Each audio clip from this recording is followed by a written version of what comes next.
lockdown has descended once more over New Zealand, we link up with Ora The Molecule, who is currently in Prague. Ora has just released her debut album, Human Safari.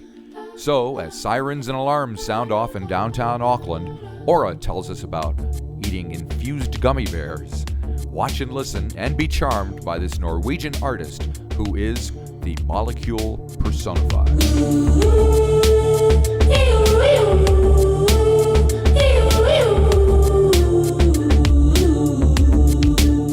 So are you living in Prague or just hanging out there? No, it's actually a pretty big moment because the drummer in the band, Sue, she lives in Prague. Oh. And I haven't seen her since lockdown. Right. So, and we're playing a festival in the end of this week. So, oh, that's exciting. Yes, it's like, it's the first real travel since lockdown. Oh. And we're all like this because we never know if we're going to be stopped and things we have to do. So we took a big chance. Well, we've been having big shows all along, and now suddenly everything's come to a halt. So we'll see how that goes. But could have been worse. This is probably, as far as places to be, this is pretty good. You've been living in an alternative reality. There is that. Yes. Narnia. So we should talk about your record while we got you here, besides all the other stuff going around. Human Safari. So it came out in July. So last month, about a month ago. Mm-hmm. What was it like releasing the record in this weird environment that we're in? Oh, this is a good question. That usually means it's not. No, it's good. It brought a lot of mixed feelings. It was really nice to release it. Like it felt like a relief in a way because obviously you don't really feel finished ever anyway. Right. But then when you think you have a slightest chance to be able to change something, you're still like, oh, maybe.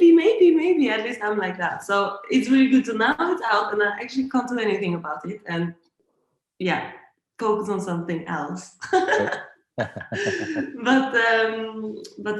it was good and weird. But in a way, I don't know, that the theme of Human Safari, it's the idea was to observe humans from like an intergalactic perspective.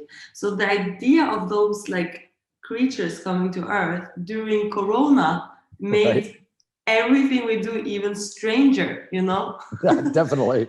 The whole dance you do when you meet someone and you're like, no hugs. Like, right. We just like elevated our clumsiness and like the things that makes us weird. So everything was, in a way, it was good. So you kind of take on the role of the observer in your songs, right? Yeah. Well, some of them in more extent than others. Right. So what brought you to want to do that? I think I wanted to make a story in the songs. I never. Yeah, I mean, maybe all the love songs and the more personal things will come later. Right. Next time I get one. But it was just I wanted to make a story also because it's a little bit of the existential feeling I have. So it is personal at the same time. That you're always like new and a stranger to everything. Or I can always go into that mindset where it's like, oh my God, what? Like this amazement in a way of our society, but also with the goods and the bads. I mean, there's so many things we do, and it's good to ask questions. Right. Always. And I wanted to make an album sort of encouraging this, but like observing it in like in a good way, and then being amazed together, and And calling yourself Ora the Molecule. Do you feel like you're kind of taking on a persona when you're? Yes, 100%. Yes. How do you prepare to be a molecule? on stage, before stage we hold with the band and we make some Right. weird sounds. Oh yeah. Like bubble, like woo wee, like weird, like sound like that. and then we go on stage, and then we follow. Our body follows the music, and Right. that's yeah. And we're pretty free in that role. I'm for sure different. I found it really difficult to combine Nora and Ora The Molecule. Like if I had to speak for a longer period between songs, or if something happened and the show didn't went as planned, and I would suddenly have to like, it was hard. I didn't know what to do in those moments. Sometimes Ora The Molecule came naturally, but sometimes I was paralyzed and I turned into Nora again. And then oh no! all the moments you said something in class and it was wrong, and all that comes back. So I have to be careful to distinguish. Right. So when did you record the album? Under what kind of circumstances were you recording? Oh, the songs were all recorded in different places. Right. Because you get around a bit. Right? Like you've been in Norway and Italy and Spain, the US. It's a bit everywhere. And it's thanks also to Jan Blumentraat, the producer. He really keeps it low key. Like we just have like a MacBook and a microphone, and we're both sitting there with small MIDI keyboards, and that's the whole album was made in like basements around, or friends' sofas, or we always try to play small shows the whole way, even if it was just at the bar. Right. To just keep like, we will make a song and we'll, okay, we try it out tonight. and what kind of people come out to see you play? Now or before? Well, I'll take one of each. One of each. Oh, before it was mostly friends and family. Right. Or randoms that were just there by chance. And then it was still randoms for a long time, because we would open up for bigger acts, so no one would know us. So we would just like hijack, the stage for a moment. So that was also, I guess, fans of someone else. But then sometimes, we got some new people from there.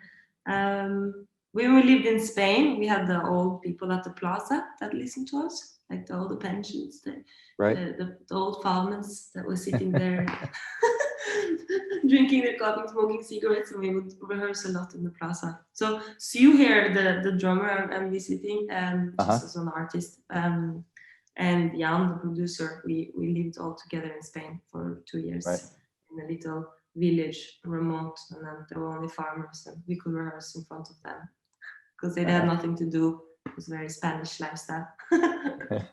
And between the three of you, how do you figure out who's going to do what within the band? Well, it was a little bit clear, because some songs were already and produced before they came. Right. And so it was. I was the songwriter, and Sue played drums, and then she came also with great ideas, and she's a great singer, so she could participate.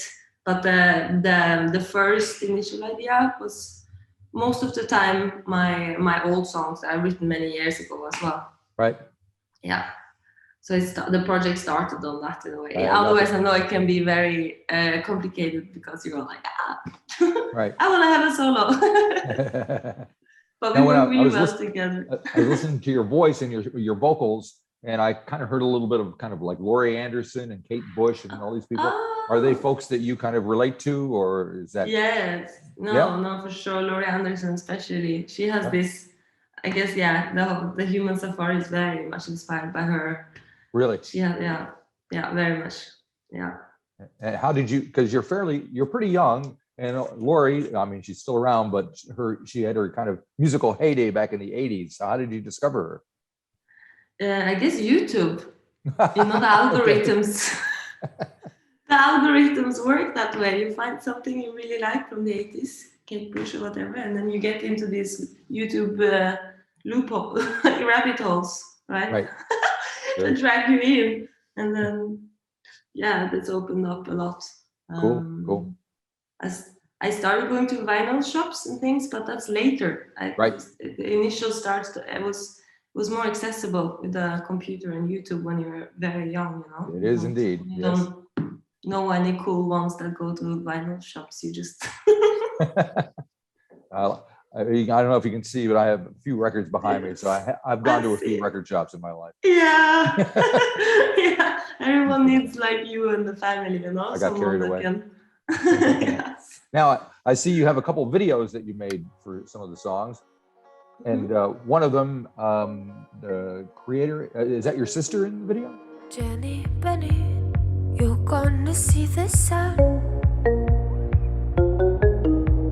You're gonna see the sun. You've got to see the sun.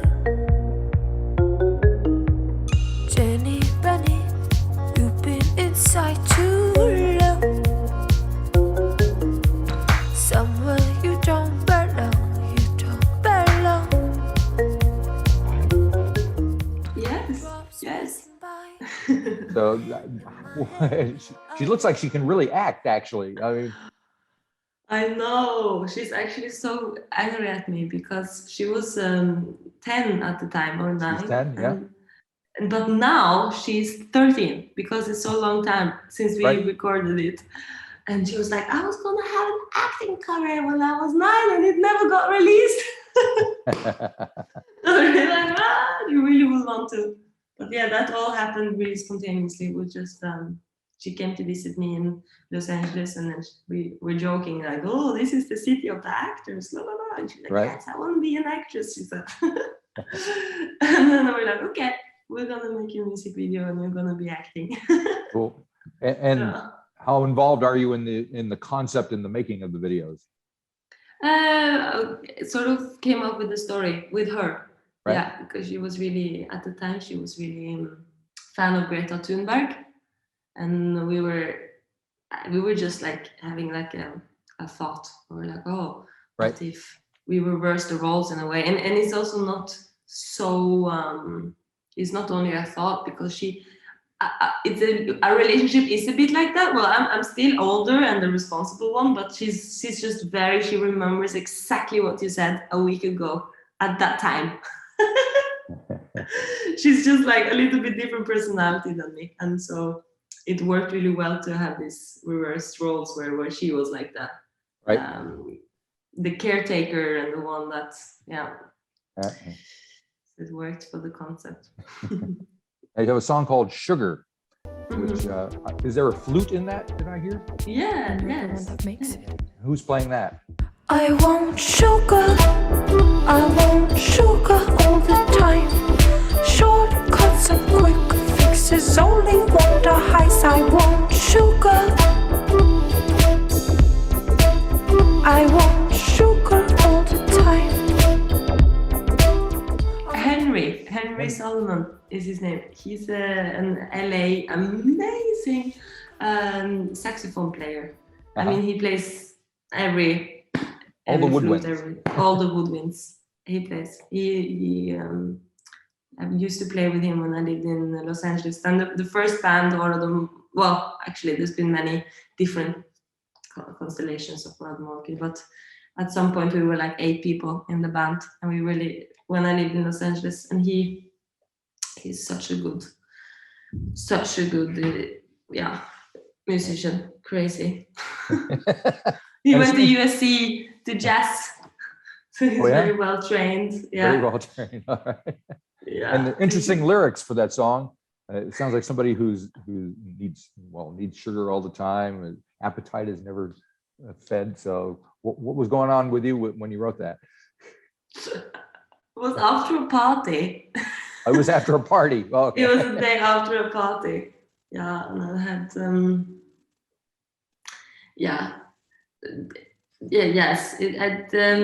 someone gave me this is Los Angeles. I can take a second to say it. Someone gave me, like, I was very hungry at this party. I hadn't eaten dinner, and someone gave me like this bag of gummy bears. Yes, and I was just so like excited. I just ate them because I was hungry, but of course they were infused, you know. Yeah. So I really like, and it didn't go away. It's the first time I did that, and it was just like in my head for 24 hours. And I was just being so removed from the world and freaked out by everything. And then the next day I woke up and I was like, oh my God, I feel like there's a vacuum in my head. I just can't get out of bed. And then it was written in the morning like that, the whole song. And then I was like, oh, why did I do that? Because I just wanted sugar, because I love the taste of sugar. Right. And then it's just like, oh, I do this often where I just, you're never satisfied, you just eat and eat. And then it became like a satire in a way, but based on me and my weaknesses for sugar. Yeah. And there's also a song called I Want to Be Like You. Yeah. And it seems like you're kind of admiring somebody from afar. I was wondering, who is this you person? You follow no one, there's no one you want to be. You dance with charm, elegance, and virtue. I want to be like you. When time flies right beside you, I want to be like you. That is actually my partner right now. Yeah. Oh, yeah. But it's a cyclist. He's a cyclist. Yes, a cyclist. Now we're gonna cycle to Africa. Yeah, cycle from north of Norway to Cape Town. Right. So he has this. It's just he's a character that he takes these crazy goals that nobody really, except from him, like cares about in a way, you know. But then he does it, and it's just these cycles every day for 10 hours, like even more. And it's this like steady way of like going towards your own goal that for you is like an empire. Right. When you reach that, you feel fulfilled, and it's just this sense of like, I don't know. You can always understand statues or money or all these other things because that's very like well accepted in society. But just to do some like climb a tree, just to do it without anyone else knowing that you're doing it and get to the top, like why would you do that? Why would you do that? Why would you do that? But then I guess it's the sense of like self, right? It's this acknowledgement is you turn into a champion in yourself, and that's like the most important. I don't know, I just love the concept, and I was really fascinated by this human. So you're in Prague. What do you what's your plan? Are you going to go out? Are you able to go out and travel around and tour a little bit, or what are you thinking about? So right now we are in SU's apartment, right? And then we're gonna be here for until Friday and rehearse. Right. Yeah, because it's me and Lotta Karlsson, also the keyboard player. We went from Norway together. So we're like 3 girls now in this apartment, and we're just gonna rehearse and rock out. Yes, it looks like a proper spaghetti cable landscape now. Oh, good. There's cables everywhere. Yeah, and then we're gonna go to take the train to Slovakia on Friday, and then play. Yeah. It was easier to fly here, and also because Sue lives here, we could stay with her and rehearse in her flat. And are you thinking about what you're going to do musically for your next record yet, or is it too soon? I